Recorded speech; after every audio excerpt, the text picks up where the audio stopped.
So let's begin our service with a reading and opening and treatment. Today I'm using the Science of Mind magazine, the new edition, and in it is an article and affirmations by Dr. Edward Vilhune. He is our new spiritual leader. And in one of his affirmations, he quotes Albert Einstein.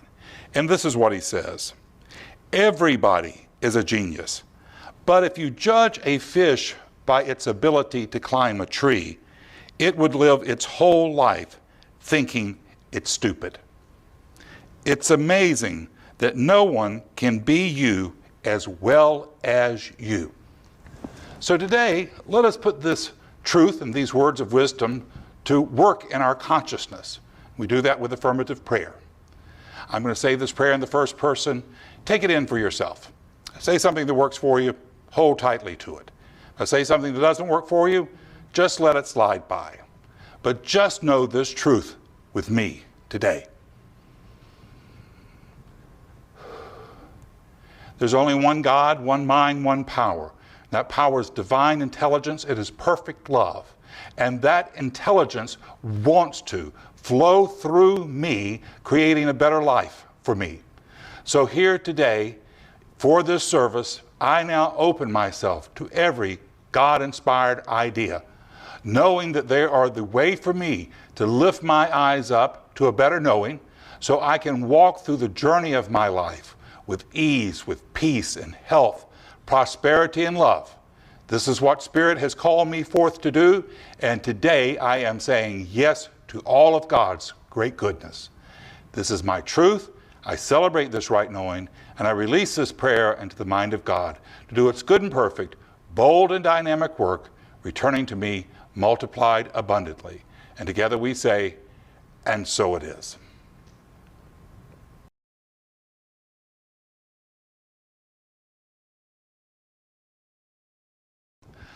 My talk title today is A Closer Walk. You know, as we're going through this challenge, I'm seeing people really separating themselves from their God-given intelligence, not using the smarts that they came to life to use.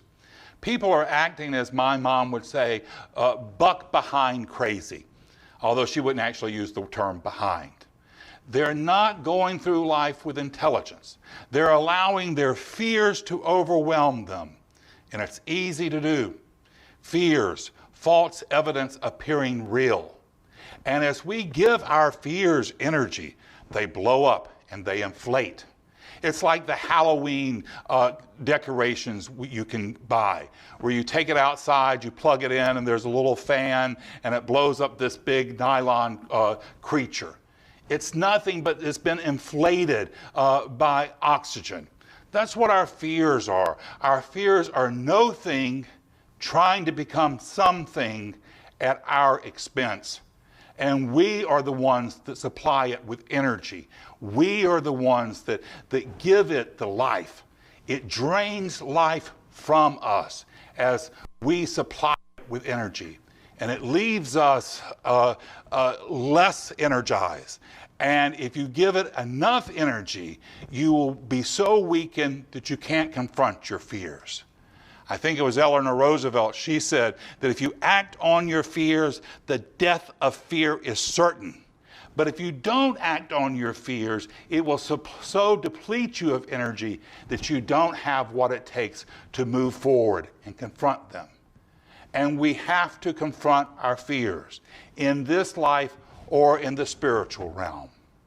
The Tibetan Book of the Living and the Dead, it's a manual of how to get from this life to the spiritual life. And the priest will come and read it to you as soon as you've died. And one of the things the priest will tell you as you're making your journey is she will say, you're now being confronted by these horrible demons. They're nothing but your fears that you have inflated and given energy to. It's for you to move past them. You to know something better for yourself. Don't be afraid. Don't give in to them. Now people, why are people so afraid? Why are people so concerned about this time we're going through? It's because life has changed. And that's what life does. Life is always changing. So many of us want to get to a place where life doesn't change. But that's not a description of life. Life is forever evolving, always morphing into a new condition and then changing again. We have to learn to go with the flow. And we can do this. Now, I don't want to get political, but unfortunately, we haven't been gifted by great leadership in this time. The leadership we need is a leadership that will come out and say, this is our challenge, this is how long it's going to take, this is what we're going to need to get to move through this challenge. We're all on the same page and we're moving out. That's the leadership we need. And we've had that leadership in the past. I was just thinking this week about another such challenge that happened to our nation just right before I was born. And it's a challenge that, although it really terrified our nation at that time, we don't think very much about it right now. And it's when the Russians put a satellite into orbit around the Earth, the Sputnik satellite. And when Americans realized that the Russians had placed a satellite that was capable of flying over our nation, it sent our nation into a panic. And the leadership at that time came together. Now, of course, there was some fighting and bickering, but for both political parties, the leadership came together and said, we've got to meet this challenge. We've got to let the world know what America is capable of doing. And so they came together. They realized that they had to put money into research. We also had to educate our students better in science and math. And we were able to confront that challenge, and not just to meet the challenge. They not just said we're going to match the Russians and put a satellite into orbit. They said we're going to do something even more spectacular. We're not just going to meet the challenge. We're going to go ahead, move past the challenge. We're going to put a man on the moon. That's how capable we are. That's how inventive we are. That's the genius we have. So they, in fact, did do that. You know, people think of America as unique, and in many ways we are. Now, we certainly have many challenges, and we certainly don't always get along as well as we could. But one of the amazing gifts that we have is we will allow genius and intelligence to bubble up, even when it comes from sources heretofore we haven't recognized. And that's what happened when we had our challenge to go to the moon. I'm thinking specifically about a wonderful American heroine, and her name is Katherine Johnson. She was an African-American lady who was at NASA during the race to get to the moon. She knew she could do the mathematical equations that were necessary for that mission. And she got her name in front of the engineers. And fortunately, one of the engineers recognized her talent. And very soon, she was leading a whole team of African-American women who were helping them come up with the mathematical formulas and equations, not only to get a man from Earth to the moon, but to get them back safely. There's a story about her that she went into one of the meetings, and as she walked in, one of the engineers spoke up and he says, "There's not a protocol for a female being in these meetings." And she looked at him and she says, "There's not a protocol for a man to orbit the moon." She knew her value, and she knew her worth, and she knew she had something to accomplish. She knew she had something to offer and to give. She knew her life was to have meaning. So as we go through this challenge, one of the things that we should avail ourselves to, open ourselves up to, is the new technology. Technology is going to help us stay connected, and technology is going to allow us to move through in new and unique ways.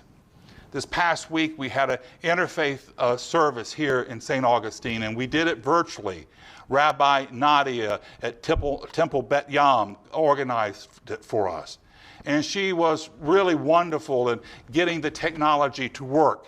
She had a Muslim call to prayer that she played at the beginning of the service. And at the end of the service, she had a Baha'i song of celebration. And it was really, of course, not as good as an in-person meeting would have been, but it was very good in that venue. That's what we're going to have to do. We're going to have to be open and receptive to technology of how we can use this. You know, my niece thought that I could use a smart watch. I had never really thought of them before, and she bought me one. And with a little practice, I've gotten pretty good at it. And one of the things that a piece of information it's given me that I've been most amazed about is that I don't have high blood pressure. I don't have a problem with that. What I have a problem with is doctors. And it was some intuition I had, but this watch has given me the information I needed to confirm that idea. So these technologies are allowing us to step into the future in a big and bold and dynamic way. So I know people will ask, well, why is this happening? Why are we going through this challenge? And for only one reason. We're going through this challenge so we can allow the goodness and the love and the intelligence and wisdom of God to flow through us, that we will be better. We've had challenges in the past. We're going to have challenges in the future. And we have to learn that we can handle any challenge with spirit. You plus God is an answer to every problem you're ever going to confront in life. We can't live a problem-free life, but we can have a closer walk with God, and the problems of life won't seem so challenging. One of the things that new ideas that I hear that I think is really interesting is we've had to experience this challenge so that we could become closer to one another. You know, I know that families with kids, that they were spending so much of their time getting their kids from one thing to another. This challenge is allowing us to slow down and become more connected. And it's really allowing us to hunger and for connection. One of the things that I really hope for is in the future when you go out to restaurants, you won't see family members all on their separate iPhones, but actually having conversations with one another. I have a friend in the travel industry, and he tells me that one of the ideas that they think is going to happen in the travel industry is for the next couple of summers that Americans will go back to having road trips. Families will pile into the car and go see attractions nearby. And they actually think that we'll revert back to the old motels where you just walk right in from the car to the room. We have the smarts to handle what's in front of us and to be the better for it, to pull back and have more connections, more communities, to know our neighbors better and more. You know, we got so moving so fast and living so large that we moved away from that. And I think now is just calling us back to remind us that there's real goodness in living closer to home.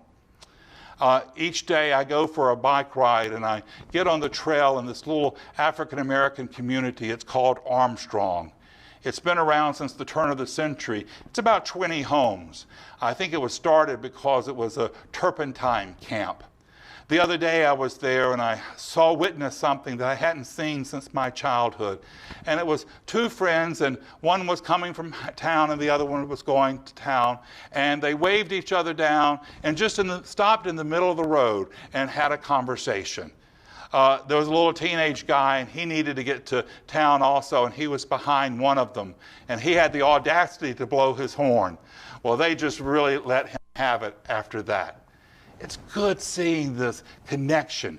We need that. We can thrive on that. And there's a way for us to move through this and even be better for it. It's like what Dorothy said in The Wizard of Oz after all her great adventure. Her mom asked her, "What have you learned?" And she says, "I guess I've learned that if I ever need anything that's beyond my backyard, I really didn't need it at all."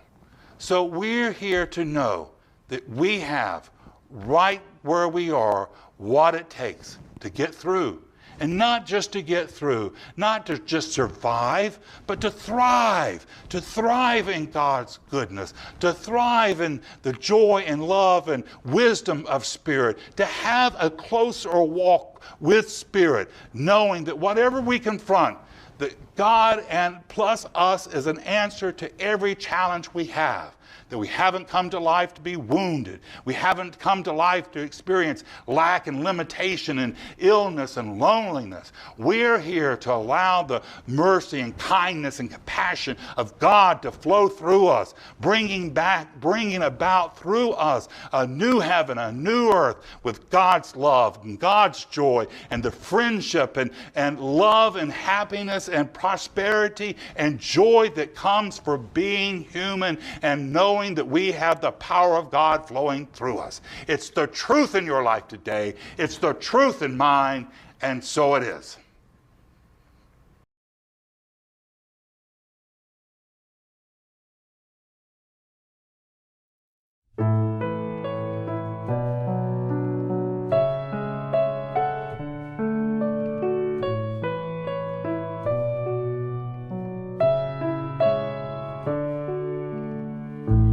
Let all associate, therefore, in this great human garden, even as flowers grow and blend together side by side.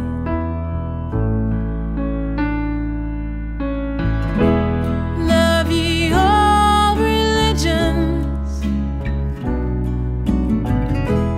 and all races with a love that is true, true and sincere, and show that love through deeds, and show that love. Let all associate, therefore, in this great human garden,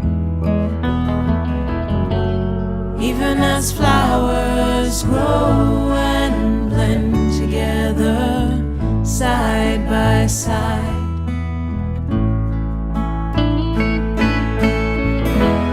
The tongue of grandeur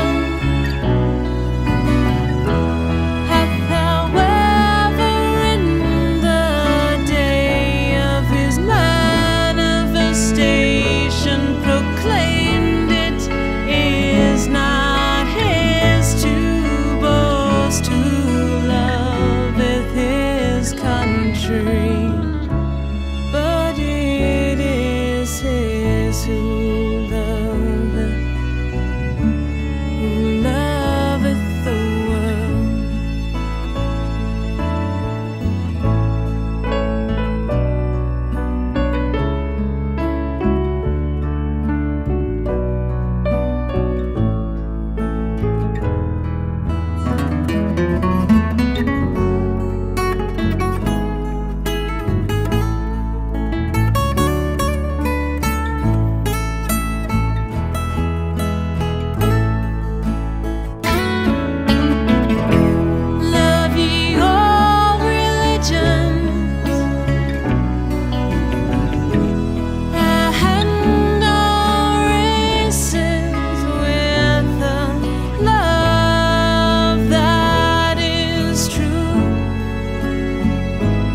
All right, let's close our service with affirmative prayer. Know this truth with me. There's only one God, one mind, one power. That power is perfect love. It's divine intelligence. And that power is closer to me than my next breath. And here today, I know that power is calling me on to know something better for myself. It's leading me in ways of righteousness and ways of wisdom, that I am here to experience great good and that I can do it. There's a way for me to live in love and joy and health and prosperity. So here today, I cast aside all thoughts of victimhood, of woundedness, of lack and limitation. Here today, I lift my eyes up to a greater knowing for myself. And here today, I know that Spirit is walking with me and that God and I are an answer to every problem the world has. This is my truth. I celebrate this right knowing, and I release this prayer into the mind of God to do its good and perfect, bold and dynamic work, returning to me multiplied abundantly. And together we say, and so it is.